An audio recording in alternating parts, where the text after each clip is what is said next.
में कार्यरत है। धबलेश्वर होम्यो क्लिनिक कटक ओडिशा में सभी प्रकार के पुराने मामलों, विशेष रूप से प्रसूति एवं स्त्री रोग संबंधी मामलों, कैंसर के मामलों में उपचारात्मक देखभाल के लिए 35 वर्षों का होम्योपैथिक क्लिनिकल अनुभव है।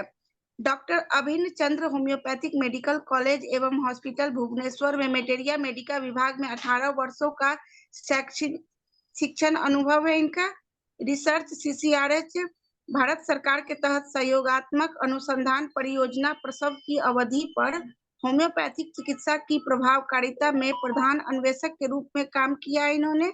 CCRH नई दिल्ली एवं स्वास्थ्य और परिवार कल्याण विभाग द्वारा आयोजित विभिन्न प्रेरण प्रशिक्षणों, कौशल विकास प्रशिक्षणों, पुनर्अभिविन्यास प्रशिक्षण कार्यक्रमों, HMO समुदाय के जागरूकता कार्यक्रम में संसाधन व्यक्ति हैं। सरकार ओडिशा के LIGA, IIHP research society of India, Andhra Pradesh homeo association, Tamil Nadu homeo association और ओडिशा के कई अन्य संगठन द्वारा आयोजित राष्ट्रीय अंतर्राष्ट्रीय होम्योपैथिक सेमिनारों में विज्ञापन, पेपर प्रस्तुतियां हैं, इनका प्रकाशन है। IJRH, पबमेड आदि जैसी पीयर समीक्षा पत्रिकाओं में लेखन प्रकाशन है। ओडिशा के सर्वश्रेष्ठ हैंडीमैन के रूप में सम्मानित किया गया है इन्हें। हैंडीमैन प्रतिभा सम्मान 2014 में ओडिशा के होम्योपैथिक बोर्ड द्वारा सर्वश्रेष्ठ होम्योपैथ मारवाड़ी महिला समाज द्वारा कोविड वॉरियर, लायंस क्लब द्वारा वीमेन ऑफ इंस्पिरेशन, ओडिशा नारी सेवा संघ कटक शाखा द्वारा सर्वश्रेष्ठ महिला सामाजिक कार्यकर्ता, भारत होम्यो रत्न, वेल्सन होम्योपैथी आदि द्वारा इन्हें प्रदान किया गया है। पूरे ओडिशा में मधुमेह जागरूकता पैदा करने के लिए लायंस क्लब इंटरनेशनल के माध्यम से मधुमेह अध्यक्ष के रूप में सेवा की और 2018 में सबसे प्रतिष्ठित अंतर्राष्ट्रीय पदक प्राप्त किया। सो मैम, आपका IAPH मंच पे बहुत बहुत स्वागत है। आज का आपका विषय है PCOS हाइपरप्रोलैक्टिनिया के कारण बांझपन के लिए केस स्टडी। सो मैम, आपका फिर से दोबारा बहुत बहुत स्वागत है। Over to you ma'am. Thank you madam. Madam, मेरा एक प्रॉब्लम अभी है कि ये स्क्रीन मेरा लैपटॉप का आधा में आता है, फुल नहीं होता, कैसे करूं? उसको आप मैक्सिमाइज कीजिए। ओके ओके ओके, हाँ हाँ, कॉर्नर में आपको मैक्सिमाइज हो गया अभी हुआ। पहले thank you very much doctor Deepmala. Screen sharing आपने नहीं किया है, आपने पहले स्क्रीन शेयर करूंगी अभी कर लूंगी। Okay okay. तो पहले आपको बहुत बहुत धन्यवाद और IAPH को भी बहुत धन्यवाद और मेरे टीचर डॉक्टर MK शाहनी का मैं आभार व्यक्त करती हूँ।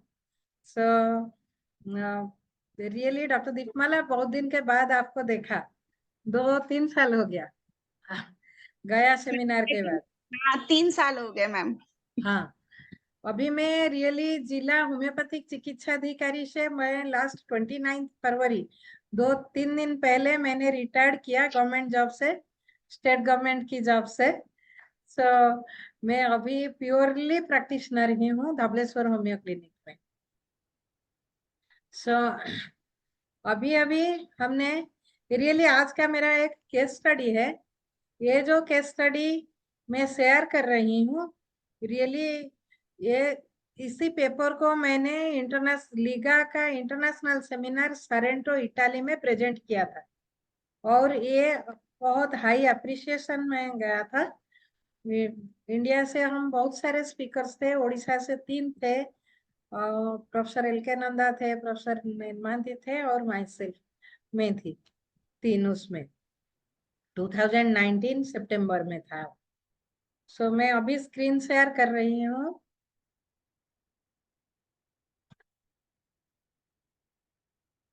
So my topic is PCOS associated with a hyperprolactinemia and infertility, a case report. हमें ऑडिबल, मैं सबको सुनाई देती हूँ? Audible, but your screen is not share. आपका स्क्रीन शेयर नहीं हुआ तो कैसे करें? आपका शेयर का ऑप्शन होगा मैम, स्क्रीन शेयर का ऑप्शन होगा आपके स्क्रीन पे। ओके ओके, ठीक है, मैं देखती हूँ प्लीज। हाँ हाँ हाँ, भूल गई, राइट।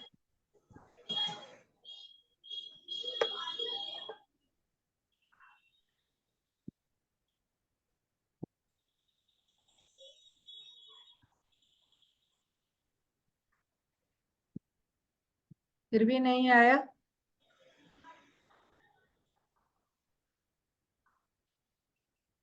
न्यू शेयर में करूँ क्या? ओके, ये शेयर, आपका स्क्रीन शेयर हुआ है मैम। हुआ? हाँ मेरे शेयर। को दिखता नहीं हो। हाँ दिख रहा है, आप दिख रहा है आपका भी स्क्रीन दिख शेयर। रहा है ना? हाँ हाँ। ठीक है। सो PCOS associated with hyperprolactinemia and infertility, a case report. या Really, hyperprolactinemia, PCOS, हमको बहुत टाइम PCOD के बारे में हम सबको पता है और ज्यादा उसमें जाने की जरूरत नहीं। लेकिन जब PCOD PCOS में कन्वर्ट होता है, उसके साथ कई सारे हार्मोनल प्रॉब्लम्स आ जाते हैं, बहुत सारे प्रॉब्लम्स उसके साथ आ जाते हैं। जैसे हमारा उसमें ओवरियन रिजर्व कम होता है, अनोवुलेटरी साइकिल्स होते हैं, तो साइमल्टेनियसली हाइपोथायराइडिज्म आ सकता है, हाइपर इंसुलिनेमिया आ सकता है, हाइपर प्रोलैक्टिनेमिया आ सकता है, और हाइपर एंड्रोजेनिज्म भी आ सकता है। जेनीमिया, हाइपर एंड्रोजेनीमिया भी आ सकता है। सो ये सारा हम देखते हैं। तो और PCOS में ओवरियन रिजर्व कम होने से एंटी मुलेरियन हार्मोन बहुत ही कम होता है। अगर पीसी ओवरियन रिजर्व थोड़ा बहुत चलेगा तो उसमें AMH भी बहुत ज्यादा भी होता है। सो ये सारा प्रॉब्लम उसके साथ PCOS में एसोसिएटेड हो जाता है। लेकिन मेरा ये केस रिपोर्ट में जो अभी शेयर करने वाली हूँ, इसमें प्रोलैक्टिन लेवल बहुत ज्यादा था एसोसिएटेड विथ PCOS। तो ये केस रियली, एक लड़की थी, वो लड़की जब अनमैरिड थी तब हमारे पास आई थी पीरियड्स प्रॉब्लम के लिए, मेंस्ट्रुअल प्रॉब्लम के लिए, और उसका PCOS डिटेक्टेड हुआ था। फिर बाद में उसका शादी हुआ और वो इनफर्टिलिटी उसको आया, उसमें निकला, तो वो फिर हमारे पास बहुत साल के बाद आया। उस तब भी उसको हाइपर प्रोलैक्टिनेमिया था, और सेम मेडिसिन कैसे जाता है थी एक सीरीज में, वो जाने के बाद वो कंसीव किया। यही हम आज प्लेस करेंगे। So coming to the introductory part, climate change is the planet's biggest threat in the 21st century. Really ये बात बहुत बड़ी बात आजकल हो गया है। Though PCOD is genetic, still then if we can manage our lifestyle through हमारा स्लीपिंग हैबिट, हमारा एक्सरसाइज, हमारा डाइट हैबिट, ये सारा को हम यदि नजर में रखें और हेल्दी मेंटेन हो, तब वो जेनेटिक होने पर भी वो लैटेंट स्टेट में PCOD रुकता है through out the reproductive age. फिर मेनोपॉज के बाद उसका बात ही खत्म। लेकिन हम उसमें मैनेज नहीं कर सके, हमारा डाइट हैबिट, हमारा स्ट्रेस लेवल, हमारा एक्सरसाइज, डेली एक्सरसाइज या स्लीपिंग हैबिट, ये सब हम मैनेज नहीं कर सके, तो वेरियस टाइप्स कितने सारा हार्मोनल प्रॉब्लम्स आते हैं। उसमें डायबिटीज भी हो सकता है, हाइपोथायराइडिज्म भी हो सकता है, और लेडीज गर्ल्स में PCOD भी हो सकता है। PCOD ज्यादा दिन कंटिन्यू करता है तो उसको PCOS में कन्वर्ट होता है। तो ये सेम थिंग है। Extreme weather condition, heat stress, also ये कुछ कुछ फैक्टर्स है PCOS को ऐड करने के लिए। और भी एक फैक्टर है, मैं बोलूंगी कि प्लास्टिक, यूज ऑफ प्लास्टिक। मैंने रियली इंडियन क्लाइमेट कांग्रेस में ये पेपर प्रेजेंटेशन दिया था एज ए रिसोर्स पर्सन कि PCOS कैसे रिलेटेड है प्लास्टिक के जरिए से, प्लास्टिक कैसे उसको ऐड करता है PCOS होने से। क्योंकि प्लास्टिक में जेनो एस्ट्रोजन करके कुछ होता है, तो वो फॉल्स एस्ट्रोजन है, वो एस्ट्रोजन की तरह बिहेव करता है। तो एस्ट्रोजन लेवल बहुत ज्यादा बढ़ जाता है बॉडी में जेनो एस्ट्रोजन की तरफ से, और ओवरियन सेल्स उसे समझ नहीं सकती, तो पीसीओडी लाइक बिहेवियर फाइनली आता है। वो एक लंबा चैप्टर है, हम उसमें नहीं जाएंगे, लेकिन प्लास्टिक भी कंट्रीब्यूट करता है पीसीओएस के लिए। So polycystic ovarian syndrome is one of the most common hormonal disorders among women of reproductive age. PCOS is common and complex endocrine disorder in the women worldwide. So PCOS क्या है? This is a multifactorial disorder. उसमें बहुत सारा factors रहते हैं, जैसे मैंने बोला जेनेटिक फैक्टर है, एंडोक्राइन फैक्टर है, एनवायरमेंटल फैक्टर्स है, और देख मोस्टली पीसीओएस क्यों इतना इम्पोर्टेंट है आजकल, पीसीओएस के ऊपर सारी जगह चर्चा है, बहुत सारा सेमिनार्स है, बहुत सारे डॉक्टर्स उसके लिए कंसर्न है। तो क्योंकि वो इनफर्टिलिटी की इंसिडेंस इंक्रीज करता है और प्रेगनेंसी कॉम्प्लिकेशंस भी लाता है। अगर प्रेगनेंसी रुक गया तो उसमें भी कॉम्प्लिकेशन आ सकता है, लेकिन सबसे बड़ी बात है कि इनफर्टिलिटी का कॉज आजकल पीसीओएस बहुत ज्यादा है, मोस्टली सब डॉक्टर्स के पास है। क्योंकि मैं 90s में जब प्रैक्टिस में मेरे क्लिनिक्स में देखती थी, पीसीओएस कहाँ 4-6 महीना में एक केस आता था, लेकिन आजकल देखो तो every alternate day is a case PCOS का आता ही है। और उसको लाइफस्टाइल मैनेजमेंट बहुत इंपॉर्टेंट है उसके लिए, अलॉन्ग विथ होम्योपैथिक मेडिसिन। कैसे हमको पता चलेगा, डायग्नोसिस कैसे किया जाएगा? रियली रोटरडैम डायग्नोस्टिक क्राइटेरिया बोलता है कि international obstetrics conference, gynaecological conference था रोटरडैम नेदरलैंड में। सो उसी कॉन्फ्रेंस में हुआ कि ये डिसीजन हुआ था कि डायग्नोसिस 3 फैक्टर्स उन लोगों ने दिया, उससे अगर 2 फैक्टर्स हम सेटिस्फाई करते हैं, जैसे number 1 is oligo anovulation, hyper androgenism, and hyperandrogenism might be clinical, might be biochemical. Biochemical हम इन्वेस्टिगेशन किया और उसमें एस्ट्रोजन लेवल ज्यादा आया, तो हम बायोकेमिकली बोल सकते हैं। क्लिनिकली हिर्सुटिज्म है, hirsutism bald, male like baldness, male like behaviour, और ये सारा आता है, उसमें भी हम डायग्नोसिस कर सकते हैं, नहीं तो बायोकेमिकली मिला तो भी हम कर सकते हैं। और पॉलीसिस्टिक ओवरी अल्ट्रासाउंड में आया तो हम कर सकते हैं। सो 3 क्राइटेरिया से 2 क्राइटेरिया फुलफिल होता है तो हम पीसीओएस बोल सकते हैं। The exact prevalence PCOS is highly variable, ranging from 2.2% to 26% globally. And हमारे इंडिया में भी कुछ स्टडी उसके ऊपर है, जैसे साउथ इंडिया में एक है, महाराष्ट्र में एक है। Prevalence of PCOS were reported in South India as 9.13% and in Maharashtra 22.5%. Coming to the case report, हम केस के बारे में अभी डिस्कस करेंगे। सो ये 21-year-old unmarried girl reported at Abhin Chandra homoeopathy medical college Bhubaneswar में। मैं जब ओपीडी में थी उस टाइम पे वो आई थी with a clinical history of delayed menses for last 3 years on dated 14th April 2011।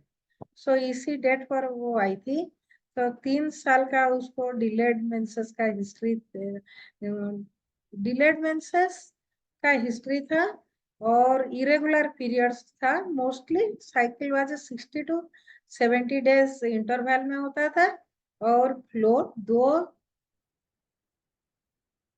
to 3 days तक होता था, और उसके साथ उसमें पेन लोअर एब्डोमेन भी था। उसका और एक प्रॉब्लम था, unusual milk secretion from breast, दोनों साइड से था।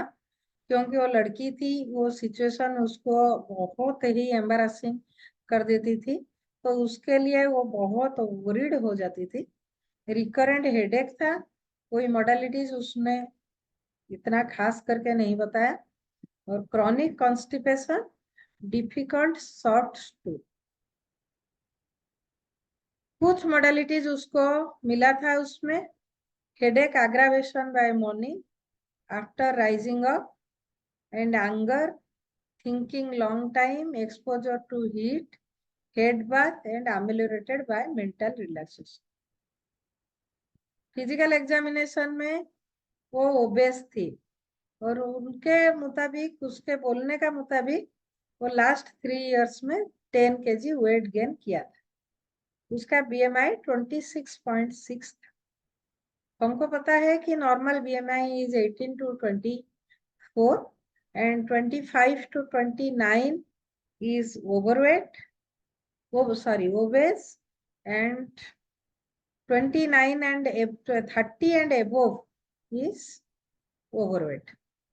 So अल्ट्रासोनोग्राफी रिपोर्ट वो जो 28 मार्च 2011 का था, anovulatory cycles with retroverted uterus and a endometriotic mass, उन लोगों ने अल्ट्रासाउंड रिपोर्ट में आया था।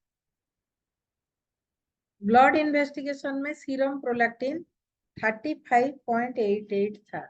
नॉर्मल आता है कि वो 2 से 29 तक, बट बहुत सारा स्टडी ने बोला है कि यंग एज में if that is with in 20 that's good, but here the prolactin level was 35.88 and the TSH 5.16, higher borderline, because TSH also normal level is 0.5 to 5.5, but in young age, below 20 years of age, yeah, 20, 25, 15, in this age, some studies are there. Somewhere I had read in research articles are there. If it is counted as 3 to 3.5 in case of young girls. Okay. So, but here it was 5.16. So little bit higher borderline we can say on 25th March 2011. So coming to physical generals, patient was hot but susceptible to cold, craving for salt, fried food, non-veg, rich food, bowel constipated, had cracked anus.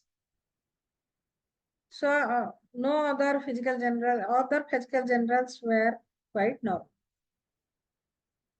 So I noticed from the clinical case taking that her psychosocial features, environmental factors were likely to have negative impact on her quality of life and on her ability to self-manage this chronic disease as well as to set lifestyle maintenance goals.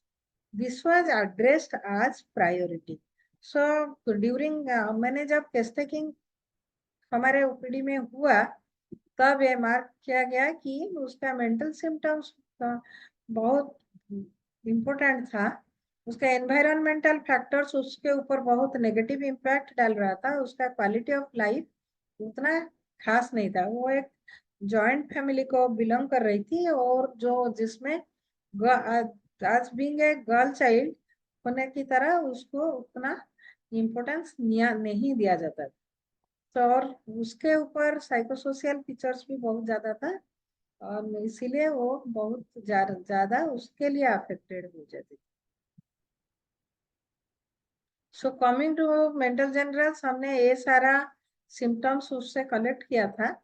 Desires to be alone, romantic, reluctant to talk, always in a grief due to excessive parental pressure, strict disciplined parents, getting tired easily, brought up in a crowded family, physical work pressure was more, likes to enjoy romantic pictures, grief for neglected love from parents due to girl child, being a girl child but unable to express. So उसके मन में comparison भी आता था।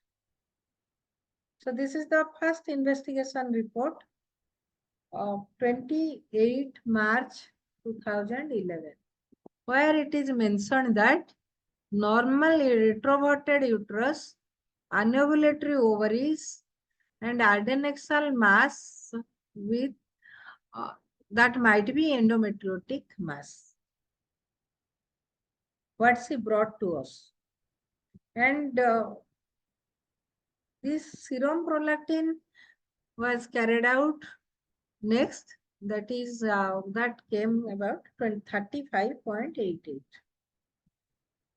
and the thyroid T3 level was 1.23 and T4 8.2, TSH 5.16. Though the normal limit 0.35 to 5.5, but being a girl child of young age, study says that must be within 3.5. So that's why it is little bit higher. So basing upon these symptoms, the reporterization sheet, past history was bleeding piles, family history diabetes, hypothyroidism, cancer in maternal site. So after reporterization, we have taken total 16 symptoms, and Natramur came with the higher rank. Next, which is sepia, then phosphorus. So like this. So I went for Natramur 200 once in a week for 3 months along with regular exercise prescribed for the patient. So timeline including follow-up of the case, 24th July 2011. The headache in next follow-up, first follow-up. Headache intensity reduced, frequency reduced, other symptoms as before, and mental stress as before. Investigation reports already we had discussed, and the weight was 68 kg, and medicine, next follow-up medicine, prescribed Natramur 1M once in 15 days for 1 month, followed by Natramur 10M 1 dose. Again, the patient came to us after 4 months. Headache occasionally, menses regular for 2 cycles, painful cycles, milk secretion as before, and mental stress was as before. Next, again, we went for serum prolactin, which was increased. Previously, it was 35.88, and now it became 44.90. And weight reduction was 2 kg. And in 23rd August 2011. So the serum prolactin level increased. That means our case is not going in a right path, not improving in a right path. Though she had a reduction in a headache, still then the case cure rate is not in the right path. So next we went for intercurrent nosode, that is carcinosin 1M, once in 15 days for 2 months. Next follow-up was in 23rd February 2012. So in that we find the no headache, menses delayed for 40 to 45 days. But in first visit, she had 60 to 70 days. Now she had 40 to 45 days delay. Other symptoms as before and mental stress as before. So weight was same, like previous 66 kg. I went for again Natramur 10M 2 doses once in 3 months.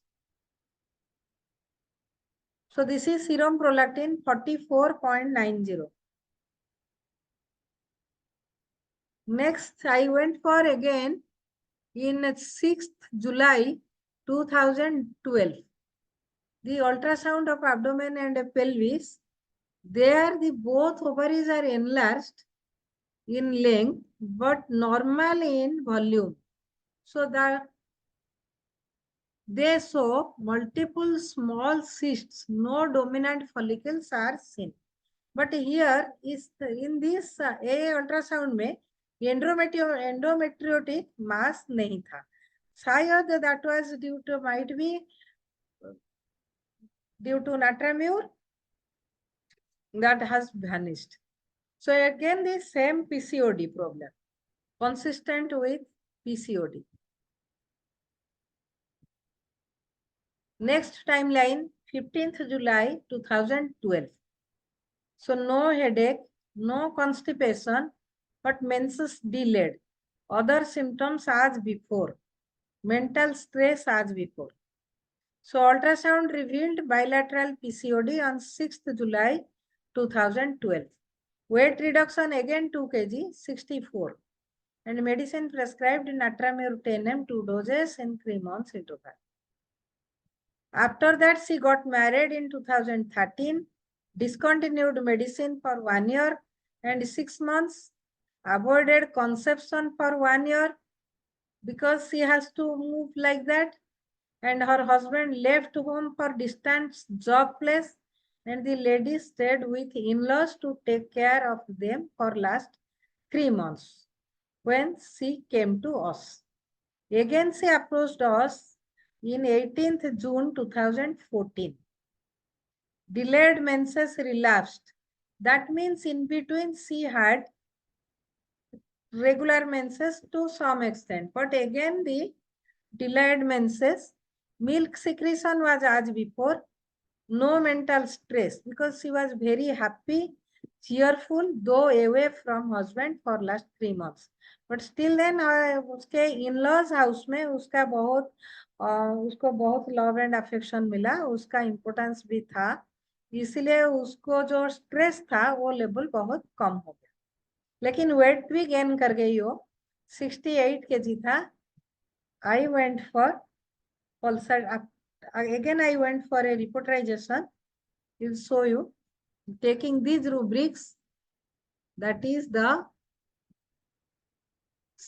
chest milk pregnancy, female genitalia, again the delayed menses, and mind cheerful, weeping disposition. So with this, the pulsatilla, next was a sulfur, like this, next was a lycopodium, sepia, like that. So I went for pulsatilla 1M once in 15 days for 3 months, followed by pulsatilla 10M. Next is, again the lady didn't come to me. Again she approached me in 2016, 5th January 2016. At that time, she was staying with her husband and in-laws for last 13 months, but no conception. 13 months हो गया वो रहती थी उसके साथ, but conception नहीं हुआ. Again, menses delayed for 5 to 7 days only. Scanty flow for 2 days, acrid, offensive leukorrhea, aggravation after menses, and milk secretion relapsed occasionally. No conception. So in this case, the case was again reviewed. So repeated cold attack was there, mental symptoms recognized, indicating indifferent to everything, even to sex, due to tiredness, has no desire for any work, but does forcibly. Good moral character she had, sensitiveness, no emotional attachment. She was very responsible, weak, and tired feeling.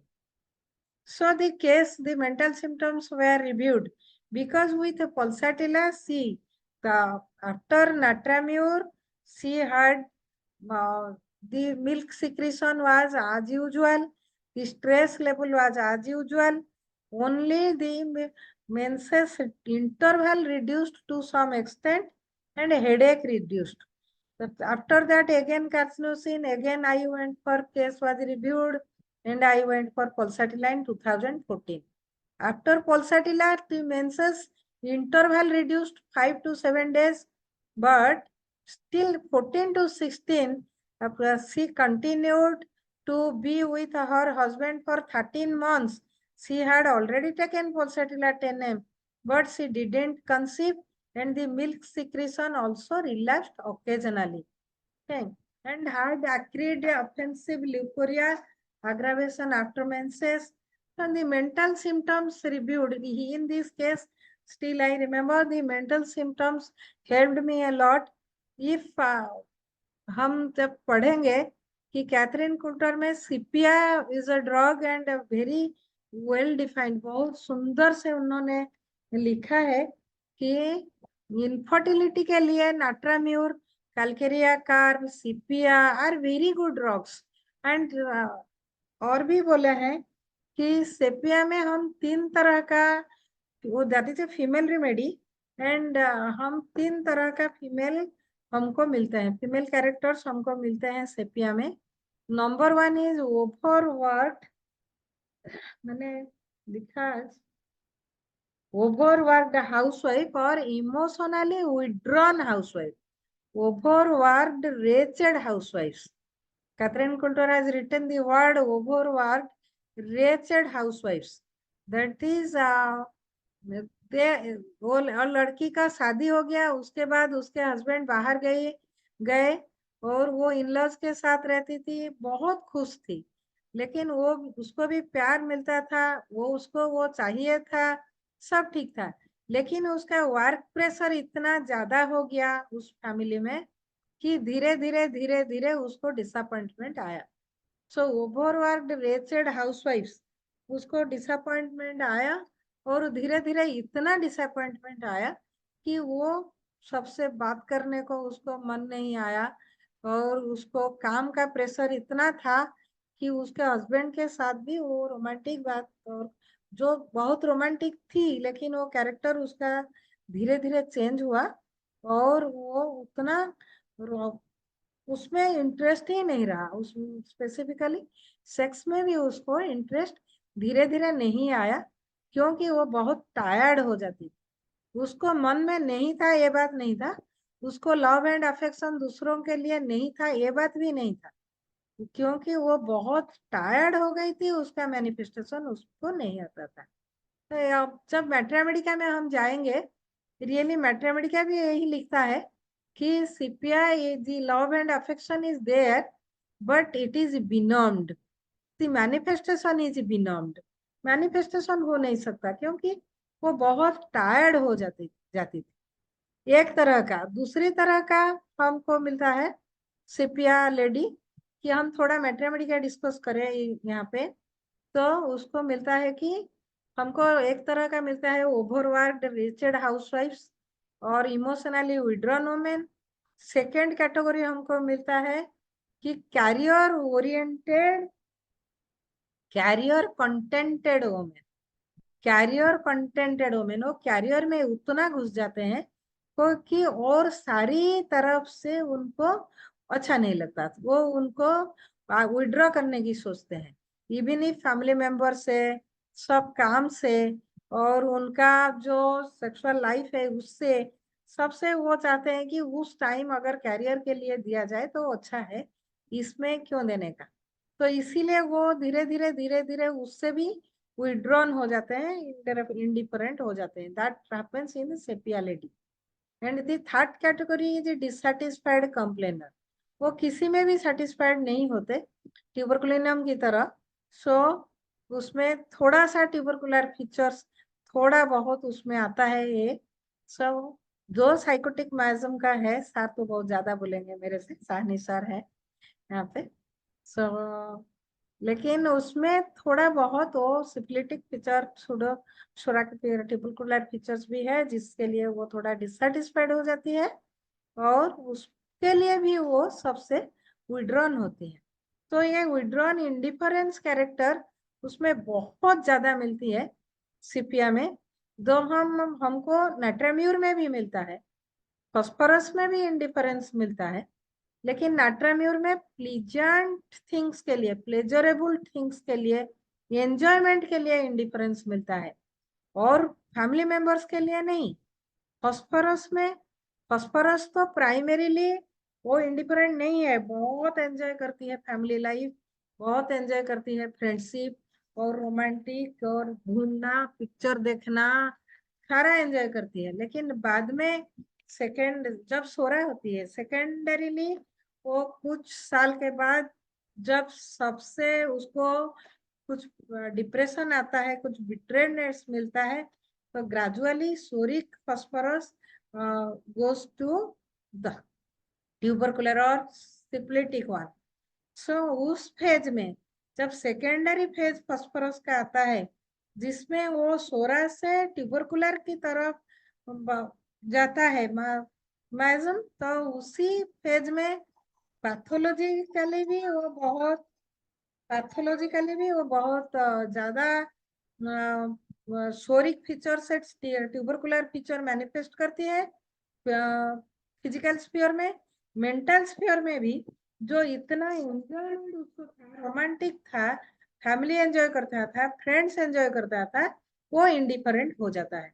That is in secondary phase, in tubercular phase, not in primary phase of phosphorus.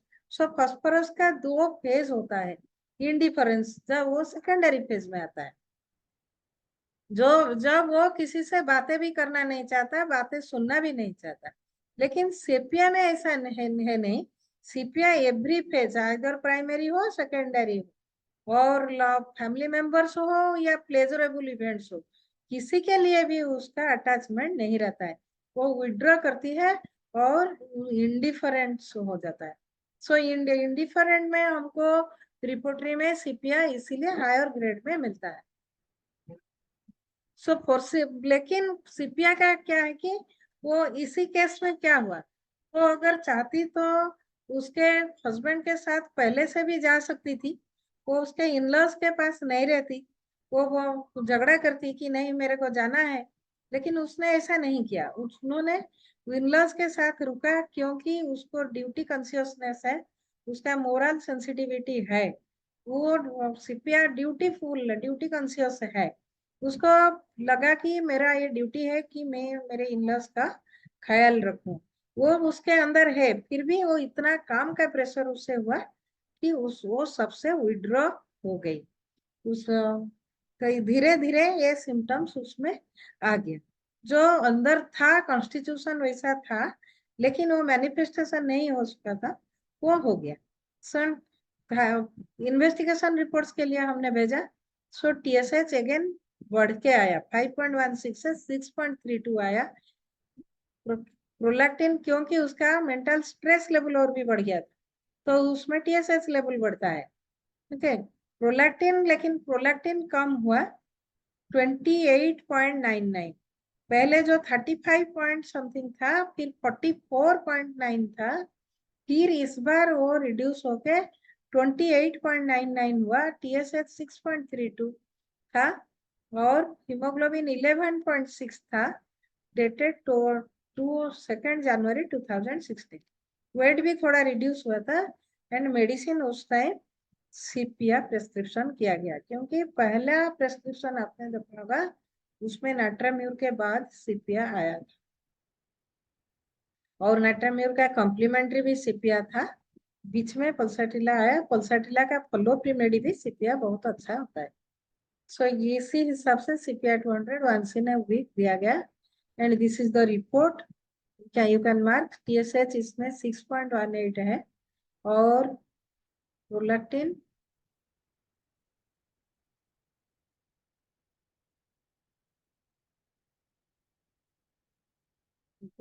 का शायद इसमें नहीं है, शायद इसमें नहीं है, लेकिन उतना था। ओके, सो अगेन फिर वो था 5th January 2016. Next she came to me in June, 16th June 2016.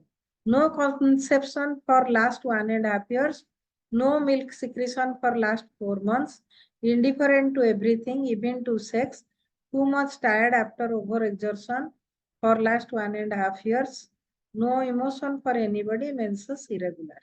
Again irregular menses.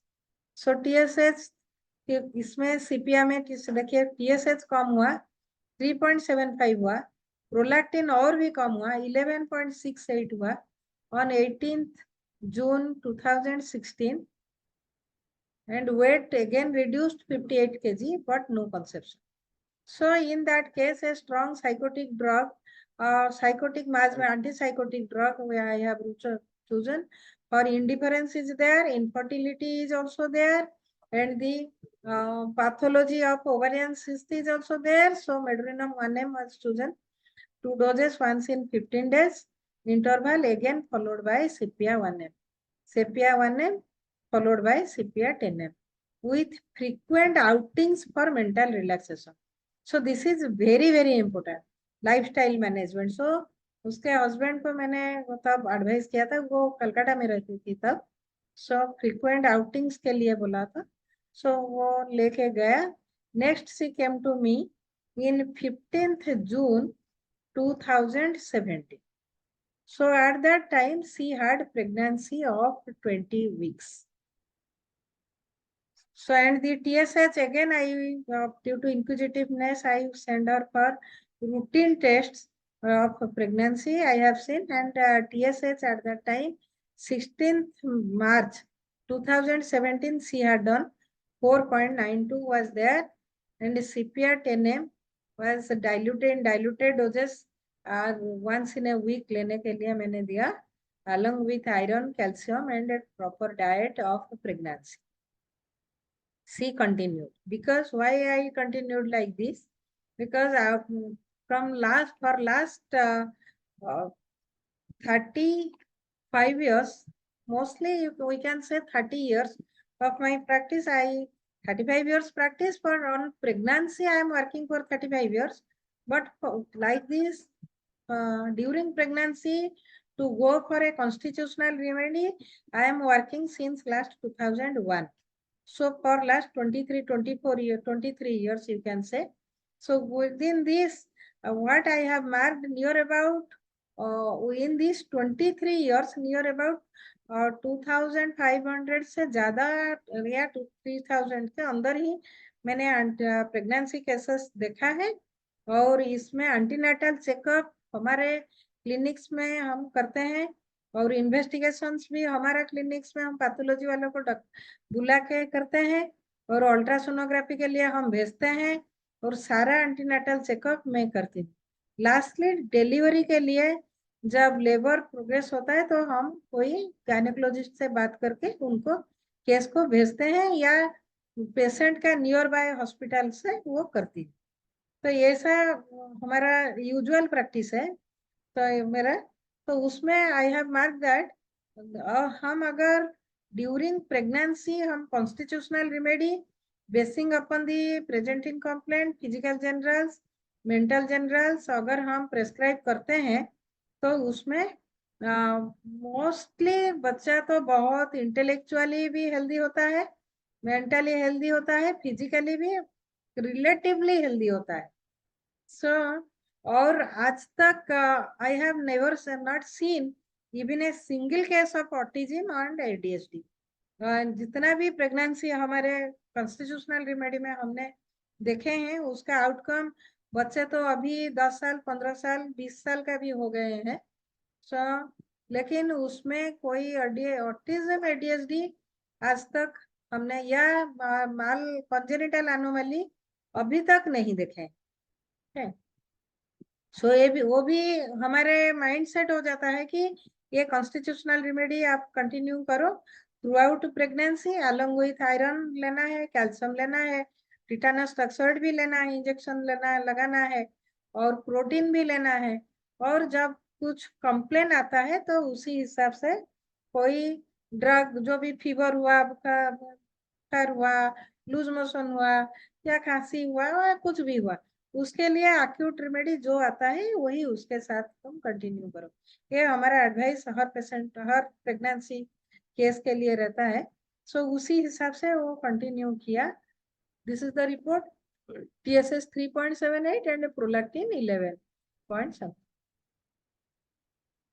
Again this is group A positive. वो सारा प्रेगनेंसी का रिपोर्ट्स था. 11.8 था हीमोग्लोबिन, एंड ये हुआ उसका अल्ट्रासाउंड रिपोर्ट. ये दिखता नहीं, शायद बड़ा करने से पता चलेगा. हाँ, इसमें इसमें प्रेगनेंसी का नहीं, ये बीटा एचसीजी का रिपोर्ट है जो प्रेगनेंसी पॉजिटिव दिया था 1933 था। 1933 बीटा एचसीजी का रिपोर्ट है ये, तो जो इंडिकेट करता है कि प्रेगनेंसी पॉजिटिव है। फिर बाद में single viable foetus of around 12 weeks 6 days maturity, next ultrasound report था। ये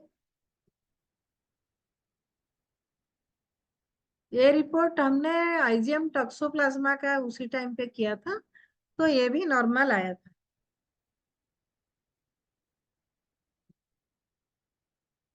next ultrasonography was single life fetus of 20 weeks and 3 days। वो ये रिपोर्ट को उसके जहाँ रहती थी वहीं पे कराती थी और भेजती थी हमको।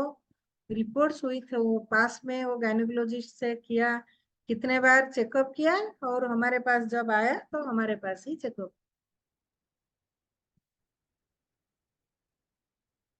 So 8th February 2019 she delivered a male baby, normal vaginal delivery। she came to me on normal vaginal delivery on 30th October 2017। Baby को लेके वो February 2019 में हमारे पास आया। No complaints in last 2 years, menses were regular, flow normal, no headache, no constipation। Investigation हम जानने के लिए उसको भेजा कि वो 8 फरवरी 2019 में प्रोलैक्टिन का लेवल क्या हुआ। वो आया 4.38, testosterone was 12.98 and insulin was 0.50। TSH लेकिन उस टाइम टीएसएच उसको 10.35 था। Advised for lifestyle modification along with same CPR 10N। So lifestyle modification नहीं हो सका इसीलिए टीएसएच लेवल बढ़ा। सो उसको हमने फिर एडवाइस किया कि तुम लाइफस्टाइल मॉडिफिकेशन करो और उसके साथ फिर CPR 10M दो। सो ये हुआ ये सारा रिपोर्ट्स जो बाद में हमने किया। डिस्कशन में मेन स्टेप है कि लाइफस्टाइल मॉडिफिकेशन में yoga, exercise, meditation, applying through mental relaxation. बच्चों को हम मेडिटेशन स्ट्रिक्टली एडवाइस करें तो पेशेंट सुनना बहुत मुश्किल है।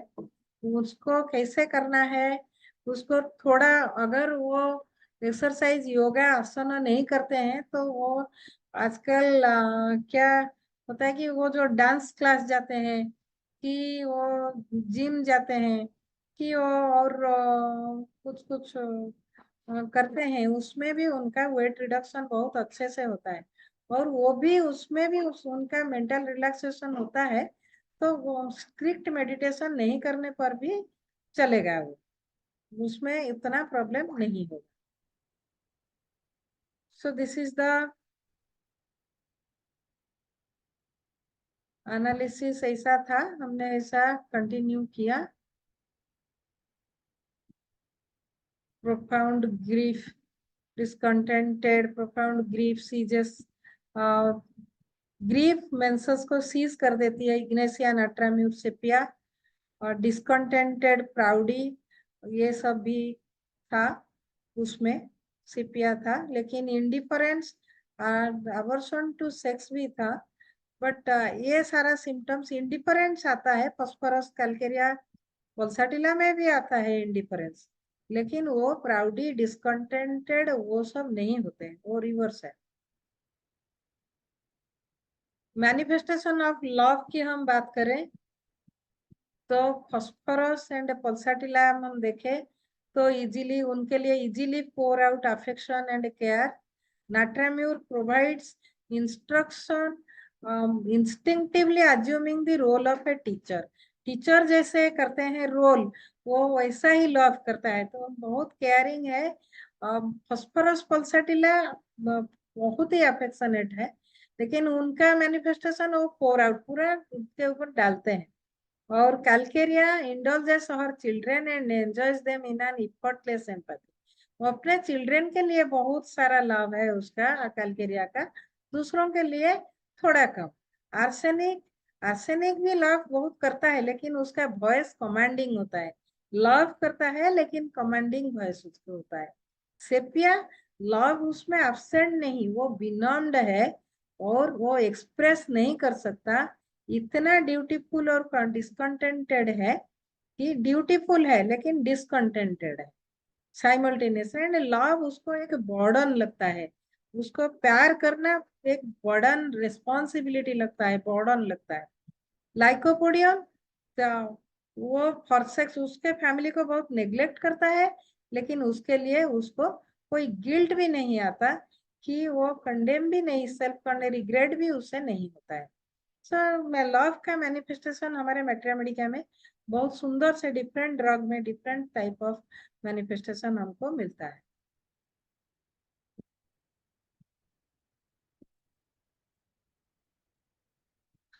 So this is my mental relaxation is like this. This is a square you can take, good sleep and exercise, yogasana like that, yeah, aerobics, dance, yeah, pure meditation. All these things are very good. Should be done in PCOS. Should be done. And along with homeopathic medicine. अगर ये सब नहीं होता है, only homeopathic medicine में improvement है, लेकिन बहुत परसेंटेज बहुत कम है। अगर ये दोनों ऐड हो जाते हैं तो क्योर रेट बहुत अच्छा है, बहुत ही अच्छा है। हम वेल मैनेज कर सकते हैं। पीसीओएस इज ए डिजीज, वो मेनोपॉज में ही 100% क्योर होता है। हम उसको मैनेज करना चाहिए, अच्छे से मैनेज हो गया तो इनफर्टिलिटी फर्टिलिटी में कन्वर्ट हो जाता है, वही हमारा एम है। सो हम उसको ही अच्छे से मैनेज करना चाहिए। That is the my message is homeopathy constitutional remedy along with all these 4 things. So thank you everyone. So these are the references I have taken. So this is the written consent from the patient.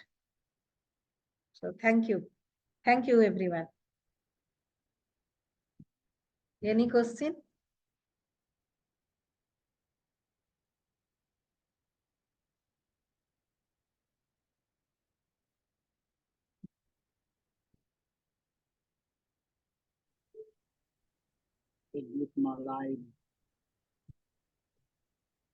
Question कोई बताने वाले नहीं है।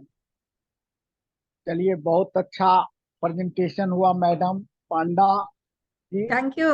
बहुत बढ़िया PCOS का case था और बहुत बढ़िया से होलिस्टिक और जो है इस तरह का जो है कॉन्स्टिट्यूशनल ट्रीटमेंट दिए, इंटरकरेंट मेडिसिन भी दिए, कार्सिनोजीन सिंह बहुत अच्छा है। मैं धन्यवाद देता हूं और आप जो है बधाई भी देता हूं कि साथ साथ कि आप गवर्नमेंट सेक्टर से रिटायर कर गए, अब फ्री हो गए। अब होम्योपैथिक को आप ज्यादा से ज्यादा हम लोग के बीच लाएंगे, है ना। Thank आइए, you. दोबारा भी आइए। मैं जो है बधाई पक्का देता हूँ। पक्का थैंक यू, थैंक यू। पक्का। जब आप लोगों की एनकरेजमेंट मेरे को मिला ना, इंस्पिरेशन मिला आपसे। चलिए, हाँ, थैंक हम यू बिहार थैंक से हैं, बिहार में सुपौल जिला है, यू। सुपौल जिला से है। हम हाँ डॉक्टर आरपी शाह, सुपौल जिला से। चलिए, बहुत अच्छा लगा आपका जो है 2-3 बार से आपका शेयर जो है गड़बड़ा रहा था, ये हम सब सुनते हैं, लेकिन आज बहुत फुल्ली हुआ है, बहुत बढ़िया से हुआ है आपका शेयर। चलिए, ठीक, बहुत बहुत धन्यवाद। थैंक यू धन्यवाद। आपसे प्रेरणा मिला ना। हाँ, हाँ। आज दीपमाला गायब है भाई, आपका दीपमाला भी गायब है, साथ में आपके गुरुजी डॉक्टर एम.के. साहनी जी वो भी गायब हैं लगते हैं। आज कोई है ही नहीं, कोई है ही नहीं, इसीलिए हमको फ्री से मौका मिला बोलने का।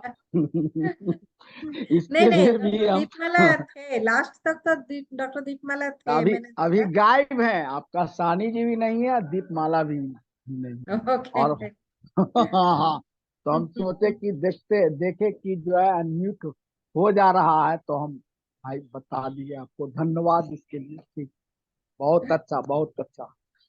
Thank you, thank you. तो हम अभी लीव करें, हम छोड़े, या और किसी का कोई क्वेश्चन है? अब जब तक आपका जो है होस्ट या को होस्ट नहीं बोलते और हैं 3 मिनट, और 3 मिनट है मेरा टाइम, और 3 मिनट है, हाँ, 3 तो को मिनट होस्ट है। जब तक, हाँ 3 मिनट है, बहुत बढ़िया दिए। ऐसे ट्रीटमेंट के लिए miasmatic treatment is the best treatment. Main cause of disease according to law of homeopathic science, miasm, psora, sycotic and syphilitic, है ना। सोरा इज द नेसेसरी, है ना। सोरा हाँ, जो है सभी आदमी में, और सोरा तो है ही, बिना सोरा का कोई पैदा ही नहीं हुआ है। एग्जैक्टली। सोरा तो कॉम्बिनेशन, तो है पक्का ना। ही है, हाँ, लेकिन सोरा सब में लेकिन रहता। पैदा हाँ, होने का टाइम वो सोरा हो सकता है, या साइकोसिस या सिफिलिस भी हो सकता है। नहीं वो पैदा तो होने का टाइम, मिक्स हो सकता है। सोरा जो है, सोरा का बिना तो हम पैदा ही नहीं हो सकते हैं। सोरा तो हाँ वो तो है ही, सही बात है। है नहीं, वो नहीं। तो सही बात है, लेकिन हाँ डोमिनेंट में जब सोरा होगा, हाँ ऐसी हाँ बात हाँ नहीं, हाँ, ऐसा नहीं। सोरा साइकोटिक सिप्लिटिक मिक्स म्याज होगा, समझे हाँ, ना। हाँ, सॉरी मैम, मिक्स मैं म्याज। डिस्कनेक्ट हो हाँ गई थी। ठीक। हमारे साथ क्वेश्चंस भी आए थे चैट बॉक्स में, मैं हाँ डिस्कनेक्ट हो गई तो मैं क्वेश्चंस नहीं देख पा चलिए। रही हूँ। मैम हाँ, चैट बॉक्स चलिए ओपन आई, करके क्वेश्चंस का चलिए आंसर ठीक है। दीजिए। दीपमाला आ गई है, दीपमाला आ गई है। अब अपना क्वेश्चन। यस यस, मैं क्वेश्चन बोल नहीं पाऊंगी ना, क्योंकि अब वो मैं डिस्कनेक्टेड हो गई थी। मैम आप चैट बॉक्स खोल ले, क्वेश्चंस हमारे पास है 3-4। एलेम्पोटेंसी।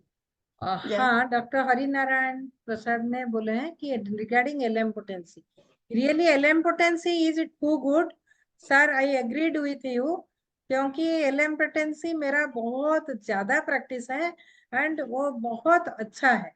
लेकिन फर्स्ट इसी केस में क्या हुआ कि specifically in case of infertility, what is my experience, centesimal, I got good results with centesimal, but in most of the cases elempotency is always good, always good. हमारे पास और भी क्वेश्चंस है ma'am, 3-4 questions Yes, है। I am saying, madam. Yes yes. Rubella IgG positive and miscarriage. Yes, sir, I had very good cases. If next time the host will give me the chance, then I will go for your answer in a session about rubella IgG positive. I will present 2 cases of rubella in that session. Okay, how that continued? More than 2 cases, near about 4-5 cases I will present about torch. Either might be rubella, might be toxoplasma, might be herpes sorry simplex. To interrupt you ma'am, our time is over। हमारा time खत्म हो गया। अब हमारा next session का timing, Okay. English Okay, session का madam. Time. So on this, my request is you may, if you will give me a chance, I will present torch infections. Yes yes, next time Okay. Sir से बात करके आपको फिर से time schedule बता दिया जाएगा ma'am. Now Yes. Sir, thank you very much ma'am. Okay. हमारा Thank you. हिंदी सेशन खत्म हो रहा है और इंग्लिश सेशन स्टार्ट हो रहा है। Thank you. Namaste. मंच में डॉक्टर मनोज का हैंड ओवर करिए। Over to you sir. Hello everybody, this is IFPH English edition. I am Dr. Manoj. Welcome you all to the 1280th day of continuous and uninterrupted Zoom session of IFPH. Let us start today's program with a silent prayer for 1 minute.